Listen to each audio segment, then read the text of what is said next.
दोस्तों, तो क्या हाल है आपके। 15 अप्रैल 1912 एक ऐसा दिन जो इस अनसिंकेबल जहाज के लिए बहुत बड़ा दिन। आइसबर्ग से टकराने की वजह से ये जहाज डूब गया। लेकिन इनफैक्ट आपको बताता चलूं कि जिस कंपनी ने इस जहाज को बनाया था, उसी कंपनी ने कहा था ये तो अनसिंकेबल है, ये तो कभी डूब ही नहीं सकता। लेकिन ये अनसिंकेबल सिंकेबल कैसे बन गया? इस जहाज का नाम था RMS टाइटैनिक। मैं आज इसी चीज पर एलैबोरेट करने वाला हूँ और जल्दी से जानते हैं कि टाइटैनिक के साथ क्या ऐसा हादसा पेश आया कि अनसिंकेबल को सिंकेबल होना पड़ा। बिना किसी देर के जल्दी से इसी चीज पर एलैबोरेट करते हैं। साउथहैम्पटन इंग्लैंड से लेकर न्यूयॉर्क सिटी तक इसका सफर था। इस जहाज का नाम RMS टाइटैनिक था। ऐसा जहाज जो उस वक्त का सबसे लग्जरी जहाज था, अपने जमाने का इतना बड़ा जहाज कि उस वक्त इस जहाज को अनसिंकेबल डिक्लेयर किया गया और ये भी कहा गया कि ये सबसे बड़ा जहाज है। यहाँ पे ये कंपनी नाम थी स्टार लाइन सिटी। इसी कंपनी ने इसको कहा था। जब ये ब्रॉड होने लगा था, यानी जब ये अपने सफर को जाने लगा था, तो इसके वाइस प्रेसिडेंट ने उठकर कहा कि ये जहाज अनसिंकेबल है, कभी भी डूब नहीं सकता। और ये सिर्फ 2 बिलीव्स पर कहा गया। मैं आपको यहाँ पे एक मैप शेयर कर देता हूँ। यहाँ पे आपको साउथहैम्पटन इंग्लैंड से लेकर न्यूयॉर्क सिटी तक यहाँ आपको मैप दिख जाएगा। बहरहाल आपको बताता चलूं कि इसने कहा कि ये बिल्कुल अनसिंकेबल है क्योंकि ये तो डूब नहीं सकता। 2 बिलीव्स ये थे कि यहाँ पे आगे वाला जो हिस्सा होता है, जैसे ही ये आपको पिक्चर दिख रही है, आगे वाला जो हिस्सा इसे कहते हैं बो के अंदर 4 कंपार्टमेंट्स है। इसी तरह के 16 वाटर टाइट कंपार्टमेंट्स। अगर जहाज डूब भी जाता है तो ज्यादा से ज्यादा 4 कंपार्टमेंट्स में आ जाएगा। ये 4 कंपार्टमेंट के होने के बावजूद जहाज नहीं डूबेगा, जहाज उसी रफ्तार से चलता रहेगा। और साथ साथ उन्होंने ये कहा कि अब अगर जहाज आगे से किसी आइसबर्ग से टकराएगा, यानी बो के अगले वाले हिस्से से, सिर्फ वहां पे डबल लेयरिंग हुई हुई थी, अगर अगले वाला हिस्सा टूट जाता है तो पीछे वाला बिल्कुल सही रहेगा। लेकिन यही चीज इनके कोई फायदे में ना आई और RMS टाइटैनिक आज तक समुद्रों की गहराइयों में पड़ा हुआ है। इन सब कंट्रोवर्सीज के बाद बहरहाल ये जहाज चलता रहता है। RMS टाइटैनिक को इसके साथ साथ बताते चलूं कि 6 वार्निंग सिग्नल्स मिले थे, क्योंकि पैसिफिक ओशन में बहुत सारे और भी जहाज ट्रैवल कर रहे थे। 6 वार्निंग सिग्नल्स, जी हाँ दोस्तों, 6 वार्निंग सिग्नल्स मिले RMS टाइटैनिक के जहाज को। लेकिन इसके senior captain 62 years old Edward Smith, जिन्हें मैराइन एक्सपीरियंस था, उन्होंने इस बात को नजरअंदाज कर दिया, क्योंकि स्टारलाइन सिटी कंपनी ने भी तो यही कहा था कि ये जहाज अनसिंकेबल है, ये कभी भी नहीं डूब सकता। इसी वजह से इन लोगों ने इसको अनसिंकेबल डिक्लेयर कर दिया और 6 वार्निंग सिग्नल्स को बिल्कुल इग्नोर कर दिया गया। एडवर्ड स्मिथ अपनी 42 नॉट्स यानी 40 किलोमीटर पर आवर्स की स्पीड से जाते रहे। उनके सामने कई आइसबर्ग्स भी है और थोड़ा बहुत उन्होंने इन्हीं 6 वार्निंग सिग्नल्स को सुना भी, और ये लोग यहाँ से टर्न भी करते रहे और स्टेयर को घुमाते भी रहे। लेकिन इसके साथ साथ ये भी तो खदशा था कि ये लोग बिल्कुल भी स्पीड नहीं कम कर रहे थे। इसके साथ और भी कंट्रोवर्सीज चलती हैं।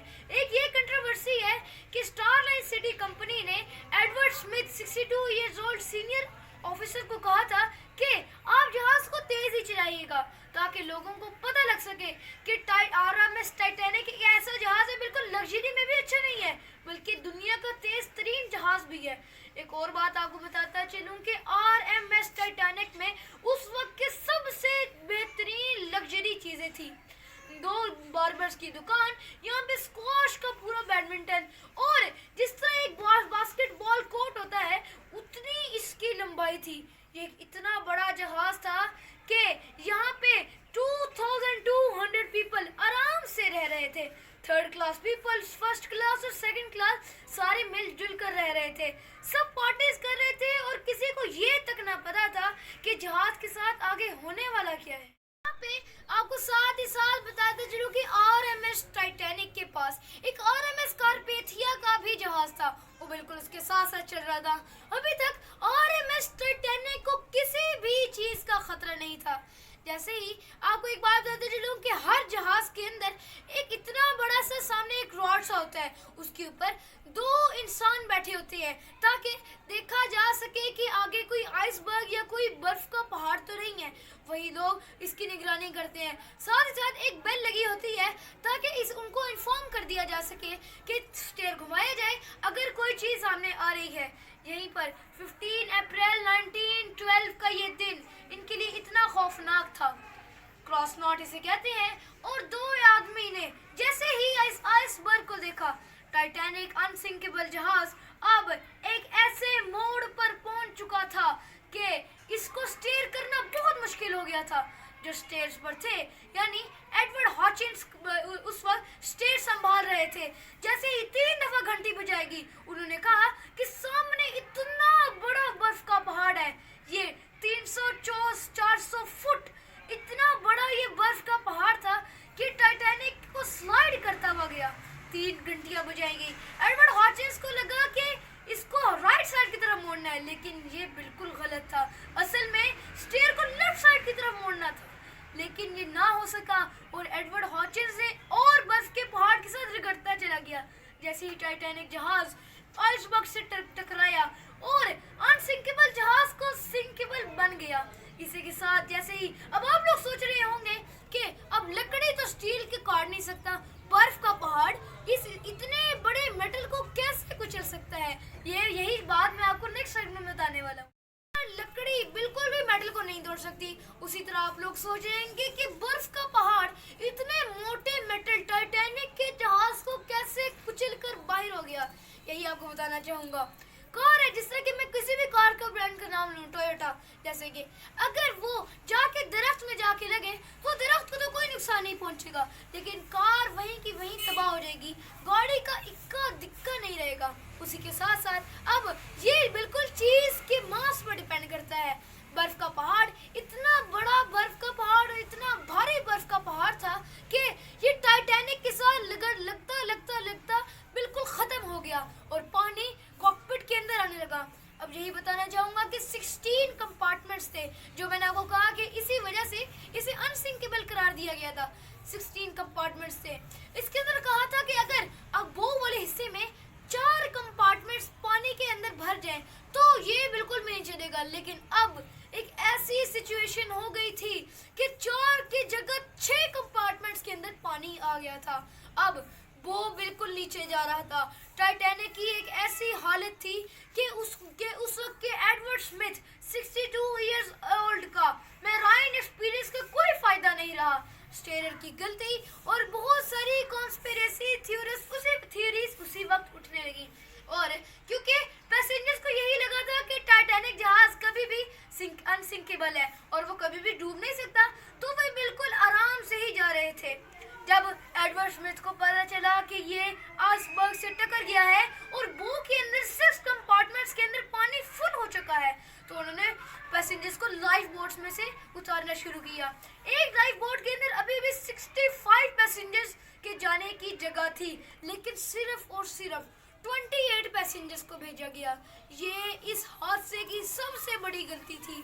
पैसेंजर्स को इतना यकीन था कि टाइटैनिक कभी नहीं डूब सकता, लेकिन उनका ये यकीन किस तरह खत्म हुआ।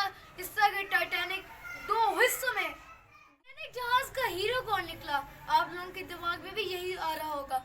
जैसे ही एडवर्ड स्मिथ ने स्टीयर को कहा कि इसे लेफ्ट टर्न किया जाए, राइट टर्न बिल्कुल ना किया जाए, और जल्दी में हॉचिंस से राइट टर्न हो गया। लेफ्ट टर्न करना था, लेकिन आइसबर्ग के साथ ही लगता गया। इसी के साथ साथ एडवर्ड स्मिथ ने अपने एक बंदे को बुलाया और उन्हें कहा कि रेडियो सिग्नल्स भेजो, यहाँ पे कोई तो ऐसा जहाज होगा जो उन्हें बचाने के लिए आ जाए। इसी के साथ अब वो 28 सिग्नल भेजते गए, नहीं हुआ फिर भेजा, नहीं हुआ फिर भेजते गए, लेकिन उसी के साथ साथ एक जहाज ने उनका सिग्नल सुन लिया और उस जहाज का नाम था RMS कार्पेथिया। जैसे ही RMS कार्पेथिया को ये चीज सुनाई दी गई तो उन्होंने जल्दी से कहा कि इसे राइट टर्न किया जाए और जल्दी से टाइटैनिक जहाज की तरफ बढ़ते हैं। अब फिर भी ये 170 किलोमीटर दूर था। अगर इसे टाइटैनिक के पास अपनी फुल स्पीड में भी पहुंचना था तो 3.5 घंटे लगने थे। इतना था द टाइम कि टाइटैनिक तब डूब भी चुका था। इस अनसिंकेबल जहाज को सिंकेबल होने में सिर्फ 3 घंटे भी नहीं लगे। और ये अगर अगर स्टार लाइन सिटी कंपनी ने ये ना कहा होता और ये जहाज अनसिंकेबल है, तो शायद लोगों के अंदर कोई तो ऐसा यकीन होता कि वो लाइफ बोट्स में बैठ जाते, शायद उनकी जानें बच जाती। और इसी के साथ अब इसके वजूहात क्या हैं वो मैं आपको नेक्स्ट सेगमेंट में बताऊंगा कि आखिर असल में हुआ क्या था। यही बताना चाहूँगा कि इसमें एक चीज़ की बहुत इनसफिशिएंट कमी थी और वो चीज़ें थी लाइफ बोट्स, क्योंकि ये अनसिंकेबल जहाज था जो सिंकेबल हो गया 3 घंटों में ही। उसके अंदर सिर्फ और सिर्फ 20 लाइफ बोट्स थी। इसको देख के मुझे भी हंसी आती है कि इन सब के 2200 लोगों के लिए सिर्फ और सिर्फ यहाँ पे 20 लाइफ बोट्स थी, जिसमें ज़्यादा से ज़्यादा 1200 पीपल्स जा सकते थे। जैसे ही RMS कारपेथिया यहाँ पे पहुँच चुका था, जो लाइफ बोट्स में उतर कर बैठ चुके थे उनको रेस्क्यू कर लिया गया और उन्हें इवैक्यूएट कर लिया गया। साथ साथ ये भी कंट्रोवर्सी चली कि 3rd क्लास लोगों को यहाँ पे बहुत कम इवैक्यूएट किया गया। जो 1st क्लास लोग थे उन्हें बचा लिया गया और 3rd क्लास लोगों को यहाँ पे बैठने तक ना दिया गया। लोग अब यहाँ पे बिल्कुल भी कोई कॉम्प्रोमाइज कर ही नहीं रहे थे। ये अनसिंकेबल जहाज सिंकेबल हो गया था, 2 पीसेस में बिखर गया था और टाइटैनिक जहाज डूब गया था। एक और ही बात बताता चलूँ, इनके बिल्कुल करीब, इतना करीब एक कैलिफोर्नियन जहाज था, उनके कैप्टन का नाम था स्टैनली लॉर्ड। और यहाँ पे आपको बताते चलूँ कि उन्होंने सिग्नल्स के साथ साथ कुछ फ्लेयर्स भी भेजे थे ताकि कोई ना कोई तो उन्हें समझ आ जाए। लेकिन स्टैनली लॉर्ड ने जैसे ही इन फ्लेयर्स को देखा तो उन्होंने कहा कि टाइटैनिक में तो अमीर लोग बैठते हैं, वो ऐसे ही पार्टी शार्टी करने के लिए ये चीज़ कर रहे होंगे। जहाज टाइटैनिक, RMS टाइटैनिक की बहुत सारी मिस्ट्रीज हैं, बहुत सारी कॉन्स्पिरेसी थ्योरीज हैं। यहाँ पे इतने सारे सवाल उठते हैं। ज़्यादातर सवाल स्टैनली लॉर्ड कैलिफोर्नियन कैप्टन पर उठते हैं कि उन्होंने उन फ्लेयर्स को देखकर कोई फौरी एक्शन क्यों नहीं लिया।